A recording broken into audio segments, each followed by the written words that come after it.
अस्सलाम वालेकुम, मैं हूं शेफ़ अफजल। आप देख रहे हैं शेफ़ अफजल यूट्यूब चैनल। दोस्तों, आज हम बनाएंगे ईद के हवाले से स्पेशल खीर की रेसिपी।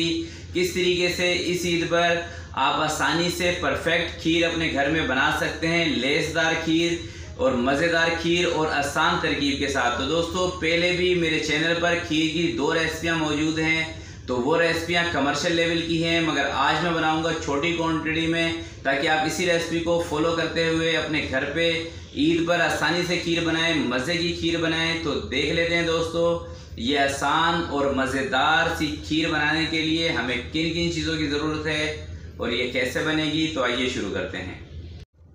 बिस्मिल्लाहिर्रहमानिर्रहीम। एक कढ़ाई दोस्तों रखी है चूल्हे पे, 2 लीटर इसके अंदर दूध शामिल किया है। फुल फैट दूध है मेरे पास, और 1 लीटर इसके अंदर पानी शामिल कर दिया है।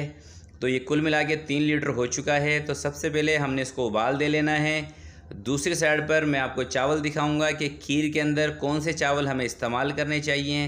तो दोस्तों, ये बिल्कुल बारीक वाला टोटा है, पतले वाला टोटा चावल है। एक तो मोटा होता है, एक बारीक वाला टोटा चावल। तो ये मैंने लिया है खीर के लिए, और तकरीबन 4 से 5 घंटे पहले इसको मैंने अच्छी तरह पानी से धोकर इसको डिप करके रखा था। तो ये आप देख सकते हैं, ये मेरे पास भीगे हुए चावल हैं, जिनको मैंने तकरीबन 3 से 4 घंटे पानी में डिप किया था। तो अब दूध के अंदर हम इलायची शामिल करेंगे खुशबू के लिए। 6 अदद इलायची ऊपर से हल्की हल्की सी तोड़ के इसमें शामिल कर दी है।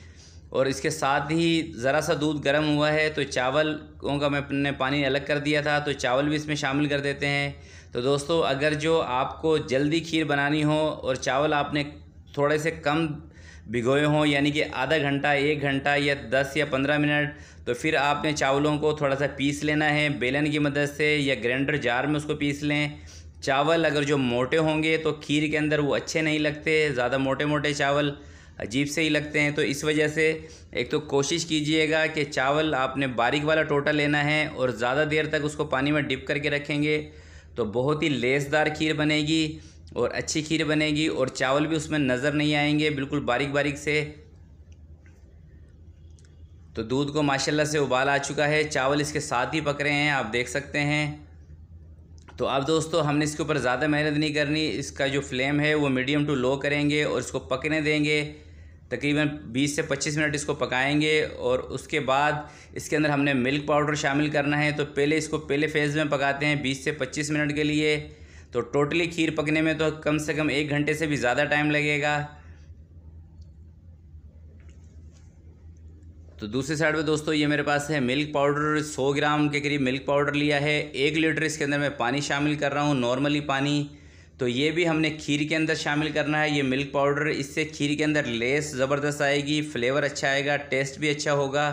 तो 1 लीटर इसके अंदर पानी शामिल कर दिया है। अभी उठा के ये जो हमारा दूध पक रहा है इसके अंदर ही डाल देंगे, और हल्की हल्की आंच पे दोस्तों खीर को बनाना होता है। तेज़ आंच पे अगर जो आप खीर बनाएंगे तो ये खीर नहीं बनेगी, इसका खोया बन जाएगा। तो इसके साथ ही मैं शुगर भी इसमें शामिल कर दूंगा, तकरीबन 150 ग्राम। आप अपने टेस्ट के हिसाब से शुगर को ऊपर नीचे कर सकते हैं। मैंने 150 ग्राम ली है, आधे कप से थोड़ी सी ज़्यादा थी ये शुगर। तो अभी इसको छोड़ देंगे बस 1-2 दफ़ा चम्मच चला के, और इसको पकने देंगे हल्की हल्की आंच पे, जब थोड़ी सी थिक होगी। और उसके बाद फिर हमने इसको घोटा लगाना है, और क्या डाल के घोटा लगाएंगे ये भी मैं आपको बताऊंगा। ज़रा सा मैंने इसमें कोकोनट डाला है, तकरीबन 2 चम्मच के करीब। तो इसको पका लेते हैं। तो माशाल्लाह से तकरीबन 50 से 60 मिनट दोस्तों मैंने इसको मीडियम टू लो फ्लेम पे पकाया था। काफ़ी थिक हो चुकी है खीर हमारी।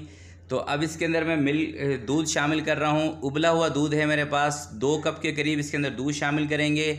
और पहले आप खीर को थोड़ा थिक कर लें, और उसके बाद इसके अंदर दूध शामिल करेंगे, तो इससे लेस थोड़ी सी अच्छी आ जाएगी। और अब चम्मच की मदद से ही मैं घोटा लगा रहा हूँ। अगर जो आपके पास घोटे वाला चम्मच हो तो उससे खीर और भी ज़बरदस्त बनेगी। तो 10 से 15 मिनट तक, जब तक ये थोड़ी सी थिक होगी, चम्मच इसके अंदर अब चलाते रहना है, क्योंकि अब दोस्तों ये खीर लगने वाली है, क्योंकि ये थिक हो गई है। तो खीर दोस्तों जब भी थोड़ी सी थिक की तरफ जाएगी तो आपने इसके सर के ऊपर खड़े होकर पकाना है, इसमें चम्मच चलाते रहिएगा। अगर जो खीर नीचे लग जाती है तो सारा का सारा मज़ा ख़राब हो जाता है खीर का।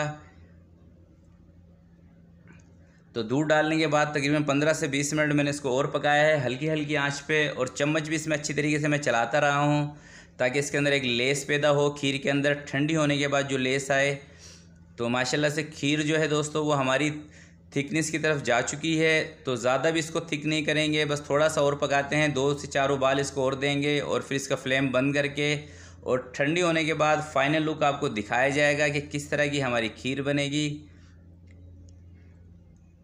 तो अभी दोस्तों इसका मैंने फ्लेम कर दिया है ऑफ़। अब इसको चूल्हे से नीचे उतार लेते हैं और नीचे उतार के एक दूसरे बाउल में इसको ट्रांसफ़र करेंगे ठंडा होने के लिए। तो अब इसको मैं रूम टेम्परेचर भी रखूँगा ठंडे होने के लिए तकरीबन 1 घंटे तक, 1 से 1.5 घंटे में। और जैसे ही खीर हमारी ठंडी होगी इसकी गार्निश करके इसका फ़ाइनल लुक आपको दिखाएंगे किस तरह का आया है। तो माशाल्लाह से खीर दोस्तों हमारी ठंडी हो चुकी है। ज़रा सा मैंने इसमें बादाम और पिस्ता काट के डाल दिया था जो कि ऑप्शनल है। और आप देख सकते हैं चावल भी इसमें नज़र नहीं आ रहे, कितनी ज़बरदस्त सी लेसदार खीर बनी है, बहुत ही मज़े की बनी है। तो प्यारे दोस्तों खीर बनाना बहुत ही आसान है, बहुत ही सिंपल है। बस करना आपने यह है कि रेसिपी को अच्छी तरीके से फॉलो करना है स्टेप बाय स्टेप, और वीडियो को पूरा देख के खीर बनानी है। तो इंशाल्लाह इस ईद पर आपकी खीर बहुत ही मज़े की बनेगी, ज़बरदस्त बनेगी। खीर की हमारी रेसिपी कंप्लीट हो चुकी है, तैयार हो चुकी है। इसको फ्रिज में रख के इस्तेमाल करें, बहुत ही आपको मज़ा आएगा। तो प्यारे दोस्तों ये थी आज की मेरी रेसिपी। मेरी वीडियो आपको कैसी लगी ज़रूर अपना फ़ीडबैक दीजिएगा। अपना बहुत बहुत ख्याल रखिएगा, अपने वालिदैन का ख्याल रखिएगा। अल्लाह हाफिज़।